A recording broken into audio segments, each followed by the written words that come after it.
こんにちは。銀座成功堂斉藤久志です。日本刀の美、今回は東京阿佐ヶ谷からお送りします。阿佐ヶ谷には日本刀、そして刀装具を幅広く扱う名店古美術成慶堂さんがございます。店主の松川幸一郎さんとは私もさまざまな形で交流をさせていただいております。今回も日本刀にまつわる話を伺いたいと思います。どうぞよろしくお願いいたします。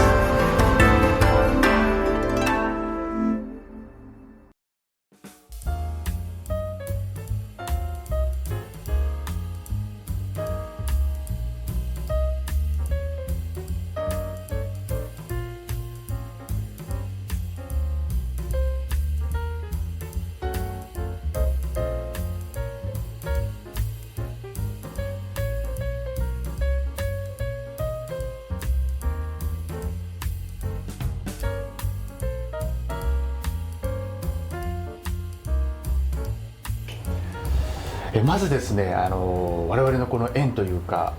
一番最初に会ったのっていうのはどのぐらい前でしたっけ？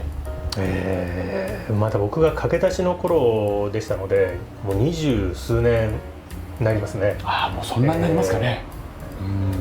もうその時に先代の斉藤光興さんから、お声かけいただいて、で、あなたもうちょい勉強した方がいいよっていうふうに叱られまして、でそれをご縁に成功堂さんでやられてた勉強会の方に参加するようになりまして、でそこからですねお付き合いが始まったのが。そうですね、確かに、あれが大体そうですね、もう20数年前ですから、もう早いですね、時間経つの。あの時我々本当にお互いにまで駆け出して、本当に業界の一番若手だったのが、気がつけば我々にも後輩が結構もうね、優秀な素晴らしい後輩がいっぱい出てきちゃって、大御所の風格が出てきました。全然まだまだですけども、父が亡くなった時に僕が一人になったもんですから、ちょっと勉強会を中止にして、それから数年経ってね、ある時2人で飲んだ時に松川さんの方から勉強会がすごく役に立ったということで、後輩もその時にはいたので、松川さんの方からぜひ勉強会を復活しようと、あの時は本当にそういう提案いただいて嬉しかったですし、また僕も勉強の場ができて今があるのかなと思うんで、本当にあの時松川さんにそういう提案をいただいたっていうのは本当にありがたいなと思って、今日いるんですけども、僕と違って松川さんの場合は一人でこの世界に入ってこられて、きっかけというか統計長になる。もともとは全く違うことをしてまして、20代の頃は塾の講師とか、予備校の講師、あと家庭教師なんかで生計を立ててまして、で、それをやめて、しばらくちょっと海外にいたんですけど、帰ってきて、求人誌を見ていたら、海外の美術品とかを日本に持って帰り、でそれで販売する仕事のようなことが書かれてた求人誌を見まして、でそこに飛び込んで今に至るということなんですけど、その入ったところが私はてっきり専門商社だと思ってて、その時まで培った語学とかを、使えるんじゃないかなと思ってたんですけど、入ったら刀屋さんだったという。なるほど。そうなんです。じゃあその時はよく分からずにこの世界のことが。そうですね、全くそれですから、刀には正直興味もなかったですし、刀が買えるということ自体も知らなかったですから、ちょっとしばらくやってみて、もし向かなかったら違う方に進もうかと思っていたんですけど、もう30年近く居ついてしまったという感じですね。昔以前にも聞いたことあるんですけど、最初の頃は本当に苦労したという話を、よかったらちょっとそんなところもお話しいただけないでしょうか。そうですね、独立した時がですね、手元に80万ぐらいしか、持ってなかったんですね。で、何を勘違いしたか、この世界に入って、一人でやっていこうと思って、結局80万では何もできない、店も開けない、仕入れもできない。でそこで知り合いの方から古いもの、焼き物とか、絵とかそういうものを借りては、売ってっていうのを繰り返してました。である時刀とか鐔とかを任されるようになりまして、でそこからやっぱり刀は面白いな、小道具も面白いなっていうふうに思うようになりました。でたまたまそれがですね、98年、Windows で、日本中が沸き立ってる頃でそのあたりからですね、ヤフーオークションが始まったんですね。で私は店もお客さんもいなかったので、そのヤフーオークションを使って、最初、商売を始めた感じになりますね。最初のうちはやっぱり物珍しさも手伝って、こう安い唾とか、そういうものがよく売れました。でそれをこう繰り返し売っては、得た利益をまた違うものに変えてという感じで気づいたら今にこう至ってるような感じですね。この刀剣の勉強方法っていうのもいろいろありますので、多分松川さん苦労されていろんなことをこう勉強されたと思うんですけども、こう松川さんなりのこの勉強法というのは何かあるんでしょうか？そうですね、私は初めて刀剣商のところにこう入った時にですね、そこに4年ぐらいいたんですけど、恥ずかしい話、あまりいい刀を扱ってなかったので、全く刀が分からなかったです。4年経って独立してで一人で始めたんですけど、自分が全く刀が見えないってことに気づきまして、で最初のうちは一生懸命本を読んだりとかするんですけど、やっぱり本からではなかなか学べない。で次は、お客様のところに行って頭を下げてで刀を見せてもらう、いい刀を見せてもらう。でこれでもやはりなかなか身につかないんですね。で勉強会に行くようになって、で最初のうちはやはり入札鑑定、刀を見て、それを当てるっていう、ゲームみたいなものですけど、たくさん恥をかきましたね。その頃は、ある程度その商売もうまくいって自分なりにちょっとこう自負が出てきた頃で、ところがその勉強会に行くと、刀を見て全然当たらないんですね。その時にかいた恥というのがすごく勉強になりましたね。強くこう恥ずかしい思いをすることによってその時に見た刀をすごくよく覚えますし、先生に解説されたことも必死でこう、頭に入れようと、しましたし、今まで自分でこう自分なりにいろいろやったことの中ではそれが一番こう勉強になったなと思いました。その考えもあって思いもあって、またそういう勉強会が、成功とでできたらいいなと思いまして、でそれで久さんにお願いしたわけで。そんなこんなで松川さんも本当に名刀いっぱい扱われるんですけども、松川さんが思うこの刀剣の魅力っていうのはどんなところでしょうか？そうですね、よくお客様にも聞かれるんですけど、私の中ではその刀剣の魅力って2本柱になると思うんですね。で一つが鑑賞、一つが鑑定で、この2つだと思うんです。鑑賞はどなたでもできます。今日初めて刀を見た人でも、綺麗だな、かっこいいな、切れそうだな、怖いな、もうそれだけで、鑑賞です。でそれはもう刀剣のその経験とか知識とか、関係なしにこう楽しめるものだと思うんですね。もう一つは鑑定で、これは我々もやることですけど、刀の知識とか経験をたくさん増やして、で一つの刀をこう一振りの刀を見て、でその中でいろんなヒントがあるんです。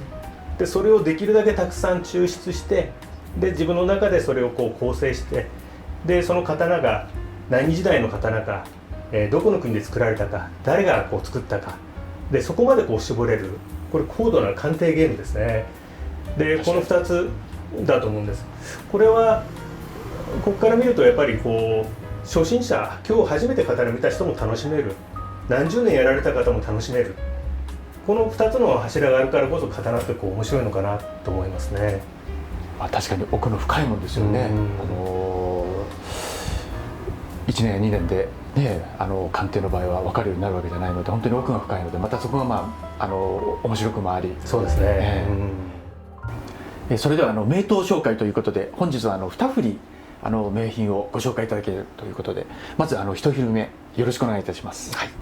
幕末の名工、佐野幸秀になります。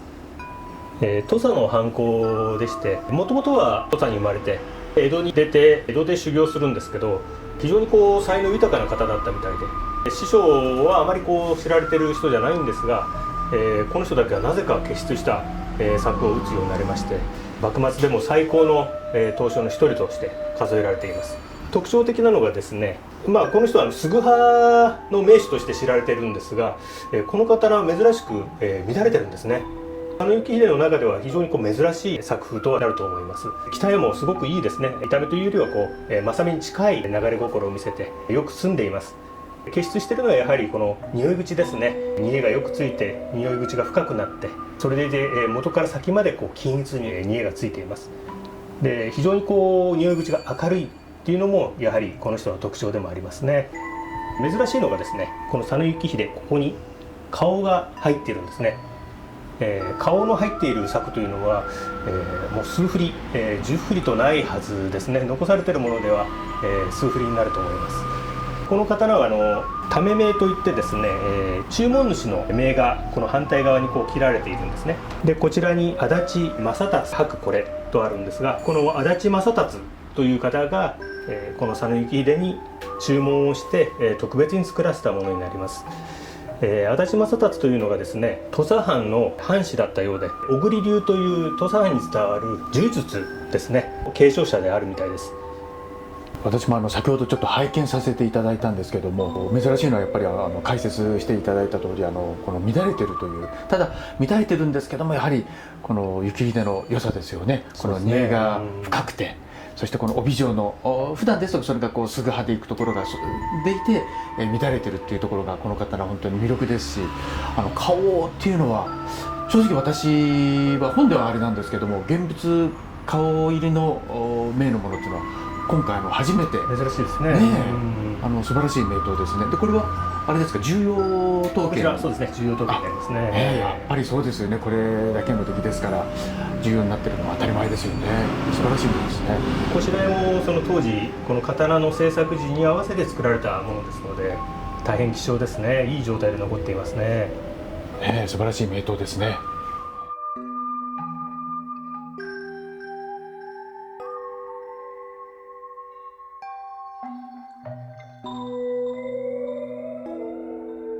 それでは2売り目のご紹介をよろしくお願いいたします。こちらが来国俊大吊り上げの刀になります。重要美術品に指定されています。皆さんご存知のように国俊には陰と陽の作り込みと二手があります。陰の作り込みというのは少し細身で、ともすればちょっと華奢な姿の刀ですね。陽の作り込みというのは非常に身幅があって豪壮な感じの作り込みのことを陽の作り込みといいます。これはその前者の方の陰の作り込みですね。おそらく武人というよりは公家とか身分の高い人がお持ちだったのかもしれないですね。陰の作り込みなんですけど、非常に肉置きがいい、あまり研ぎべりが見られないですね。そのおかげで匂い口が非常に明るい、ぐっと締まって締まりつつも非常に明るい、鐘も非常にいい鐘ですね。元から先まで全く破綻がない。よく言われる雷鐘というものは全く見られませんね。大体こういう細身の刀ですと、鎌倉時代の刀ですから、やはり研ぎの回数がどうしても普通の江戸の刀よりは多くなります。そうするとですね、どうしてもちょっと鐘の弱いところっていうのが出てきてしまうものなんですが、この刀はよほど大事にされていたんでしょうね。全くそういうところが見られません。地金も良い、入口もやはり素晴らしい。特にですね、来の典型と言われる煮え移り、これが元から先まで鮮明に上がっています。これも非常に面白いのがですね、ちょっと光の当て方を変えるだけでどんどん景色が変わっていく。これがこの刀の見どころの一つでもあると思います。帽子も、いわゆる来帽子、綺麗な見事な小丸を描いていますね。こちらもこれ藩政時代のものから伝わるものですね。これ亀池ですか、今の岩国のあたりですね。亀池のお殿様が所持していたものになります。特にこの状態が素晴らしいんですけど、この唾、非常に厚い尺度の唾がついています。持っただけでも非常に重い、相当金の含有量が高いものだと思いますね。先ほどこちらも拝見させていただいたんですけども、さすが重要美術品だなという出来ですよね。もう地金、刃は来国俊ですから寸調ですけども、でも実際に見ると足が入ったり、細かい働き細かいこの鉢の働きなんかが小煮えがよくついて、本当に来の品の良さと、それから出来の良さですね。さすがこの重要美術品だなということで見せていただきました。素晴らしいですね。ありがとうございます。それではですね、これからの刀剣界ですね、この将来、どういうふうになっていくと思いますか、していかなくちゃいけないというふうに思いますか。そうですね、私が最初に刀剣界に入った時は斉藤さんもご存知のように非常に保守的なところが強く残されていて、で上下関係にも非常に厳しかったじゃないですか。で市場とかでも例えば品物を見たくてもなかなかそう近づいて見れない雰囲気がありましたよね。先輩たちの荷物を見たい時なんかもやっぱり先輩たちから買って実績を作ってからじゃないとなかなか近づけないとか、非常に細かなしきたりに厳しい社会でしたね。もう私が入ってもう20数年30年近くなりますけど、だいぶそういうのがなくなって、